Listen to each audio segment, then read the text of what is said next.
This is the stuff of Israeli nightmare. 2 years ago, the world woke to news that seemed scarcely believable. Israel's defences had been breached by militants from Gaza. They were inflicting a brutal, terrorising attack inside Israel. It was an assault on an unprecedented scale that left around 1,200 dead and 251 taken hostage. As the casualty numbers rose, I was part of a small team to report from the scene and the immediate aftermath. They crossed a border supposed to be impregnable, bursting through fences and landing from the sea, and most audaciously of all, by paraglider. Over the next few days, we visited places of unimaginable horror. And at that point, I was just hoping that I will die from a rocket because I really didn't want to see the terrorists. And spoke to those whose lives were turned upside down forever. Children, everyone is dead, has a relative is dead in Gaza. It soon triggered an Israeli offensive inside Gaza that would lead to one of the worst humanitarian crises of modern times, and tens of thousands of more lives lost. We landed in Tel Aviv on the evening of October the 7th and straight into a war zone. Israel's missile defences were in action. Everyone was made to take cover. This was a nation in panic. The next day, we travelled south to Sderot, where the battle between Hamas and Israel's army was still going on. Close by was the site of the Nova Music Festival, where Hamas killed hundreds of young festival goers and took at least 44 hostages. 2 of those hostages were 25-year-old Noah and her partner. I spoke to Noah's best friend, who described the agony felt by so many Israelis. It's a war with front lines everywhere. Israel's always fragile sense of security has been shattered. It is a nightmare made real.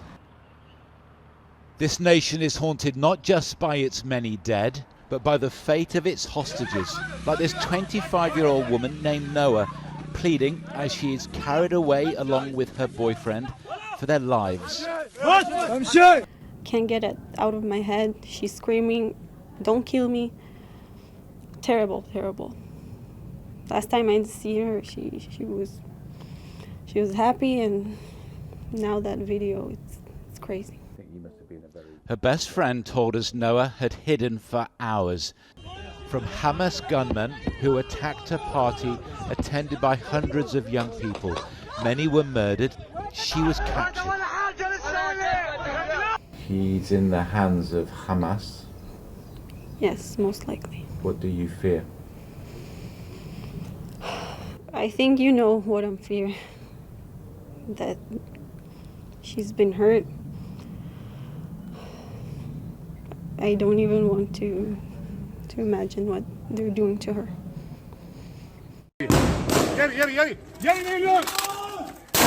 Israeli forces have spent the day hunting down Palestinian militants still on the loose more than 24 hours after they crossed the border.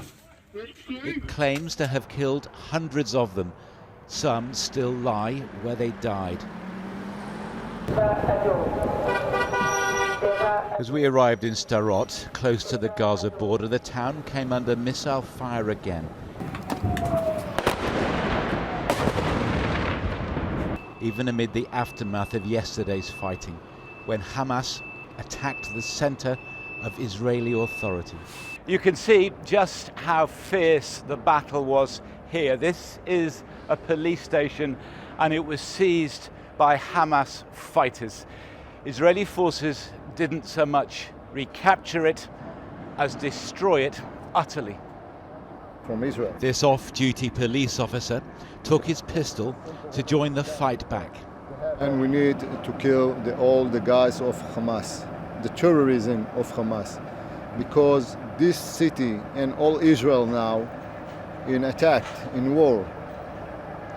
Israel fired many more missiles into Gaza today at what it said were terrorist targets. There is grief and fear here too, and they know from long and bitter experience of war that this is only the beginning. Israel was deep in shock. Just how profound was obvious from our encounter with the survivor from the Nova massacre, a young woman who somehow escaped with her life while so many perished. She was still traumatized, but she wanted the world to know her story. It was the first time a survivor had recounted the horror.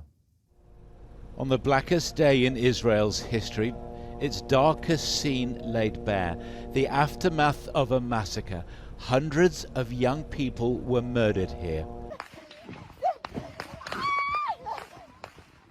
Many died as they tried to run from the gunfire, and those who survived wonder how they stayed alive. Millet among them, making desperate calls for help on her phone. Nobody came. And you must have thought you would never get out. No. I told my family that I love them and that I'm happy with the life I had.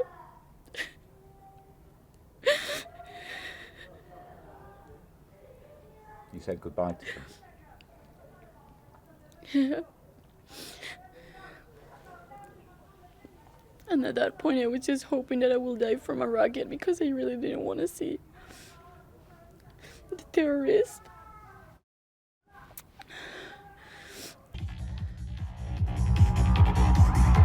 Yet just a few hours earlier, and this is Millet with friends at the festival close to the Gaza border. Then the music suddenly stops and she turns her camera to film the flash of rockets in the dawn sky. And then we started running towards the fields, and I don't know, it was like 2 hours of running because every direction we ran to, we heard more shooting and other people screaming. And I saw a lot of people falling down, and it's all like a blur, but I saw tons of people falling down. Finally, she found this place to hide with 3 friends in a hollow beneath the trees.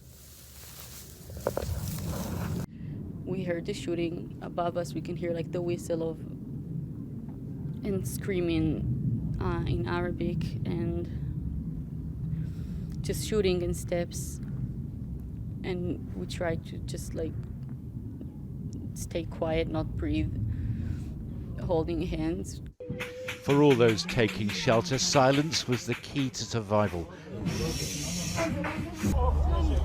Another filmed the moment Israeli police arrived, at first hopelessly outgunned. I can't believe we got out of there. There is tons of people still missing. As we spoke, the air raid siren sounded over her home. Israelis have rarely felt this vulnerable. It is no wonder that Israel's confidence in its defense forces, in the soldiers and systems which have guaranteed this nation's survival since its foundation, have been so badly shaken. No wonder that so many are calling this Israel's 9/11 moment. Do you want revenge for what happened to you and your friends and so many young people? Do you want revenge? I don't want revenge, I want peace. Instead, there will be more blood spilt and more victims on both sides in need of comfort. The Israeli army wanted to show us the enormity of the crime they said had been committed. 3 days after the attack, they invited us to visit Kfar Aza, a border village they had only just cleared of Hamas. We watched as soldiers recovered the bodies of dozens of Israelis from the wreckage of family homes in a community in ruins. This is the borderland Israel's army has only just taken back, and the battle still looks and feels close. For these soldiers, it has already been the fight of their lives. How was the fighting? Hard, very hard, very hard. It was difficult. They have recaptured a single village Kfar Aza, for 48 hours held by Hamas gunmen. 2 days of terror Israel wants the world to witness. Door to door, room to room, family by family, people killed in their protection room or in their apartment or in the street when they try to get around way. Women, children, babies. Whatever defense the villagers could muster was soon overrun. The smoke-filled skyline is Gaza City, 2 miles quickly crossed, while some fighters landed by paraglider. They were heavily armed and even brought a video camera to record their kills. Today, their corpses are left to rot in the sun, while soldiers start the grim task of searching for scores of missing Israelis. Few escaped with their lives. There are still many horrors to uncover here. Israeli forces are now going house to house recovering bodies of men, of women and of children. Too many to count, too many so far to give name to, but they say one word describes what happened here, and that is a massacre. These are monstrous crimes, and each body bag only adds to this nation's agony. I've never seen anything like this. I think back to my grandparents' stories of the Holocaust, and it keeps going through my mind. It's the barbarism that a human being could shed their humanity. Oh, there's still militants around here? There are, we're still containing.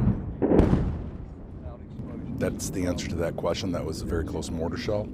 There are militants in this area. They know that we're here. They know that I'm here. They know that you're here. They're hitting with mortar fire. There are militants not far from the fence. They're still trying to get through. The Israelis say this is a Hamas hand grenade left next to a child's bike helmet.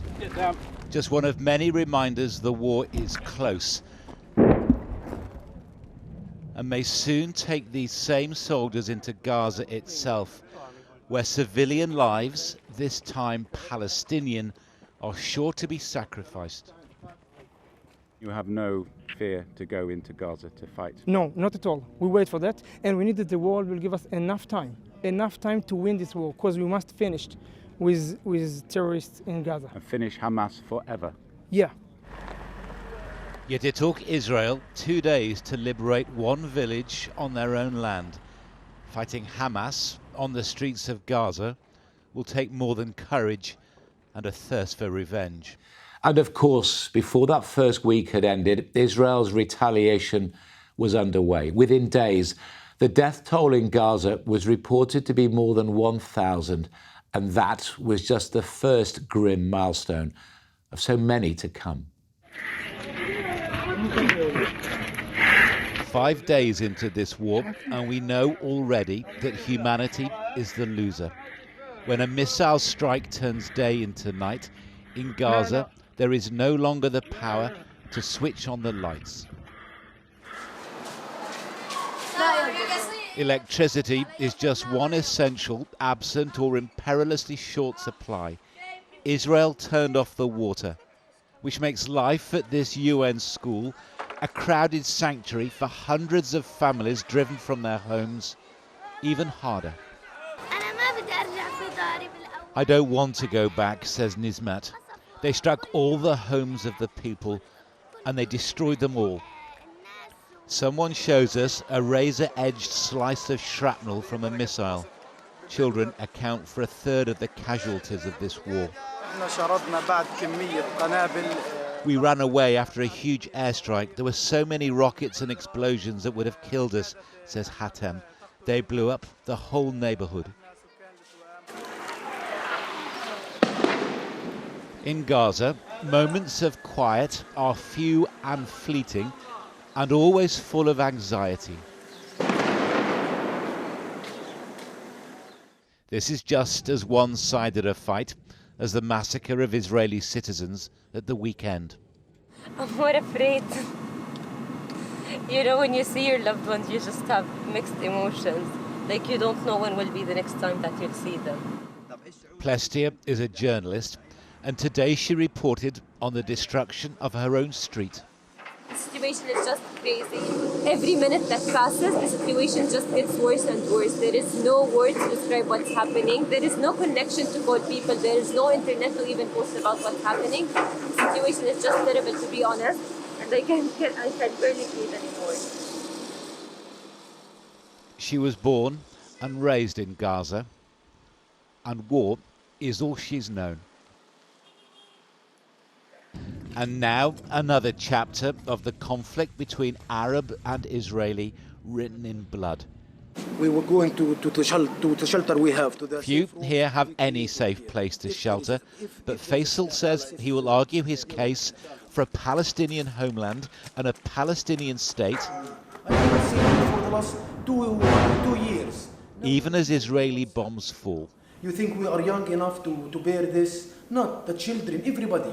Everyone is dead, has a relative is dead in Gaza. We must be aware, enough is enough.